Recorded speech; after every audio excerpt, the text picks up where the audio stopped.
Hi everyone. This week's reviews start with today's remarkable book, The Writer and the Librarian by R.L. Geer-Robbins.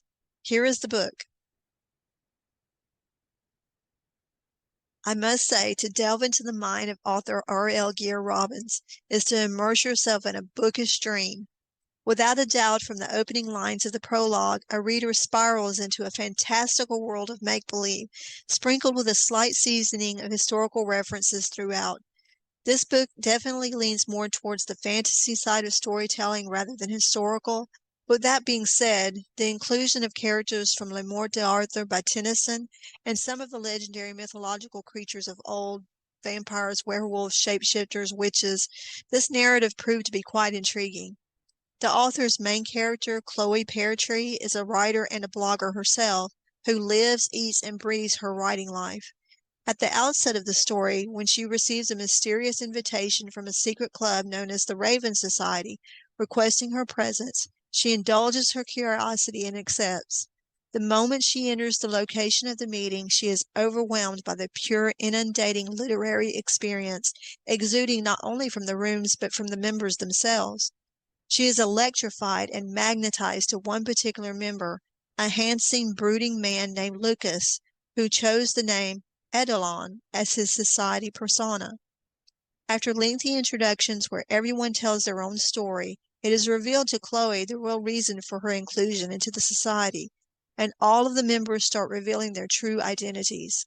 Eidolon is known as the Librarian, the keeper of the books of the veiled, and his mother Moll as a former writer, the one who writes down the histories and stories which keeps characters alive throughout history. Yet Moll is aging, and a new writer is required, one who can jump into the past, into dreams, and help find 3 of the missing books before the world of mortals or of the supernaturals is destroyed by none other than Lilith and Vivian of ancient Arthurian lore.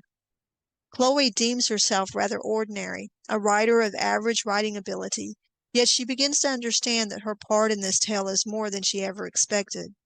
While her attachment to Eidolon grows, and the more she dives into her own dreams and into the past in search of the books, she discovers secrets about many of the other members and about Eidolon's heritage and ancestry, and how she fits into the narrative.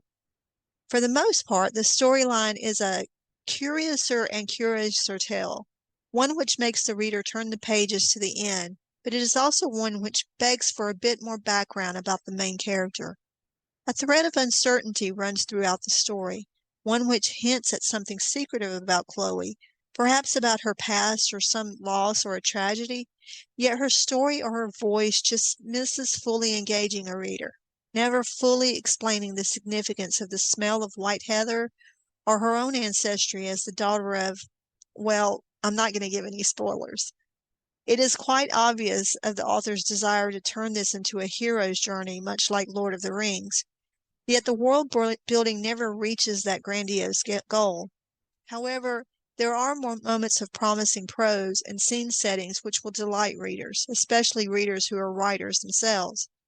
As a fan of Arthurian legends, this reviewer absorbed this slant on Talison's life and appreciated the immense amount of research and reading the author did on the legends, weaving them in sort of a time-traveling, dreamlike quality. Chloe encounters so many mythological characters such as Taliesin, Vivian, Owen, and others. As a note for other readers, this book is heavy on characters. There is a lot of them, both real and fantasy, and a character list at the beginning or end might do well for a reader to sort through the who's who in the narrative, especially for those readers not familiar with some of the personas mentioned throughout the book. Also, perhaps an author's note, which reveals some of the legends on which this book is based. The author sets the stage for the continuation of the series by the end of the book, and again, the reader is left with bated breath as Chloe continues her journey in search of the missing books.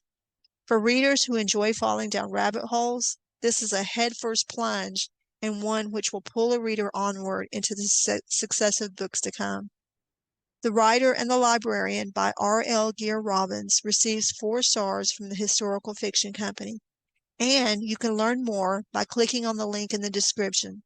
Don't forget to subscribe and to hear more reviews coming up each week. And if you want your historical novel editorially reviewed, you can visit us at www.thehistoricalfictioncompany.com, click on Editorial Reviews, and submit your book. Thanks for listening and have a great day.